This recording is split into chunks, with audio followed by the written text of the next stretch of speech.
Howdy everybody, welcome back. I'm Matt, thanks for stopping by. Now I've got a really fun pattern for you today. So how did I come up with this pattern?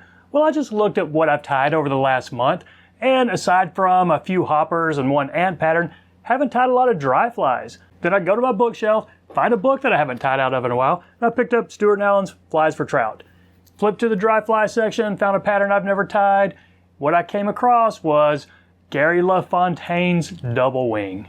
Now apparently, he's got several versions in this series. He's got some of them with a bright tag or a bright body, a different kind of tail. So there are a lot of variations of this, and in a lot of different sizes. Said it could be tied as big as a 6 or as small as an 18. Now I'm not sure what this is meant to imitate, but I'd say in the bigger sizes, probably a big western stonefly, maybe even a hopper, but down in the 16 and 18s, probably a caddis. Now if I was tying this as either one of those, I'd probably stick with the natural colors or the colors of the bugs that I'm trying to imitate.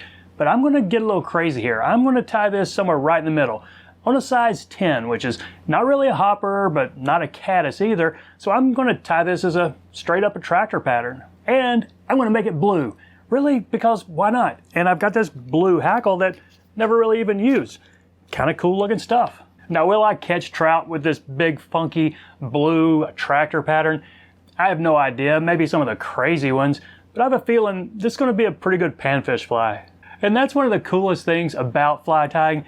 Take a pattern you like or one that inspires you and change it up. Have fun with it. And that's what I did today. I think y'all are going to like this one. Let's give it a shot. So there's one in the vise. Gary LaFontaine's Double Wing. Pretty cool looking pattern. And again, I've gotten a little crazy with this bright blue Grizzly hackle. Certainly don't need to do that. But sizes for this are as big as a 6, small as an 18. That's a 10 right there, one extra long dry fly hook. And for your thread, really anything you want. Maybe try to match your body, maybe go with a light, or black. Black is fine, I'm sure. Let's put a base down to the start of the bend. And the first component of the tail, some sparkle yarn. And this is one strand of a 3-strand yarn. Gonna catch it in kind of short. The elk hair overtail we're gonna be putting on will be a little bit longer than this. So I'd say 2 or 3 good tight wraps right there, and that's gonna be fine. Take a few wraps going forward and then snip this off.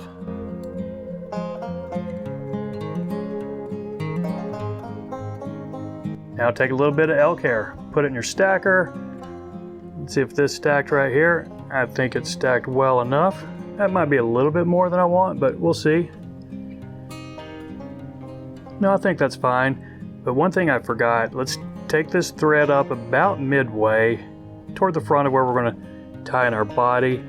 Now measure this just a little bit longer than that sparkle yarn and catch it in up here. And I'm catching it in up here because the first couple wraps, it's going to flare that.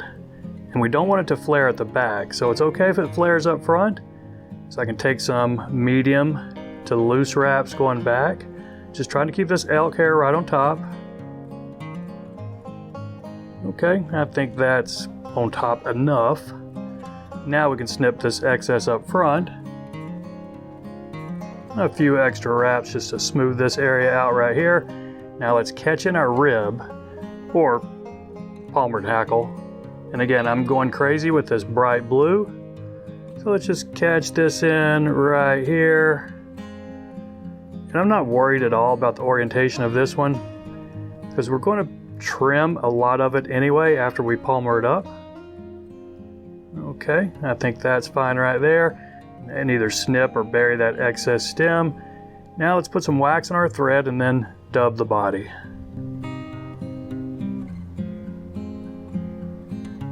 And LaFontaine did recommend more sparkle yarn. This is not sparkle yarn. This is an acrylic mixed with coyote.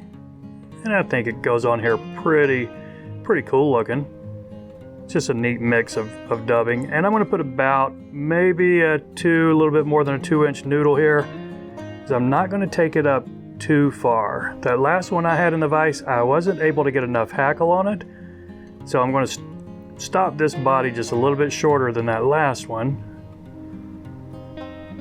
That way I can get a little bit more hackle up front. So let's go ahead and palmer this up. I'm going to take one full wrap at the back, and now open spiral wraps going forward.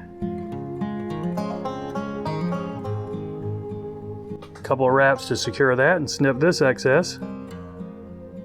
Now, LaFontaine also recommended trimming on the top and the bottom, and you at least want to do it on the top, because if not, it might prop that calf tail wing up that we're about to tie on.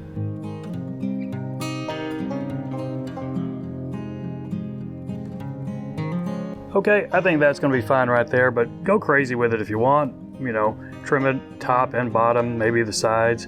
But next up, let's grab a fair chunk of white calf tail. I'm going to wax it because this stuff's a little bit slippery. And this stuff is probably just a little too crinkly to put in my stacker.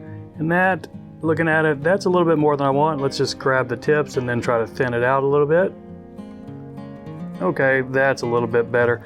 And that's about the length I want right there. So make sure your thread's toward the back of your head. And let's do a pinch wrap right here. Some medium tight wraps. Try to keep it on top of the hook. Now I'm getting some tighter wraps going back. So there we go. Kind of a Trude style wing right here. I can do a couple of tight wraps going forward and then snip this front excess off. And I'm going to spend a few wraps just trying to smooth out this under area here. It'll make wrapping this hackle just a little bit easier.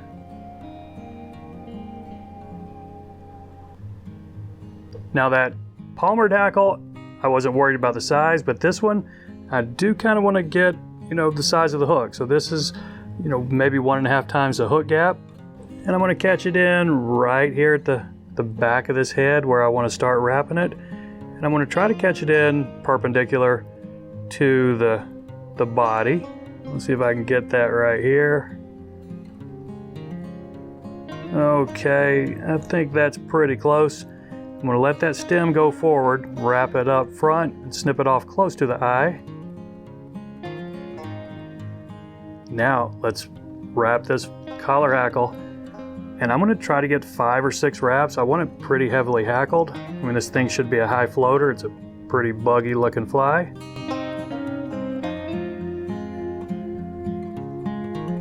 Okay, I think that's 5 right there. We should still have room for a whip finish in the head. Let's take a couple of wraps to secure this and snip this excess feather right here. Now I'm going to pull these back just a little bit, get a few wraps here, make some room for my whip finish.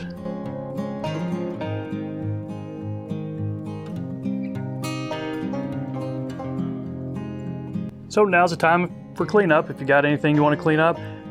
This one's a little bit shaggy, but I'm fine with it. Got room for a drop of head cement. This thing's ready to fish. So I appreciate you watching, everybody. Y'all take care, and we'll see you next time.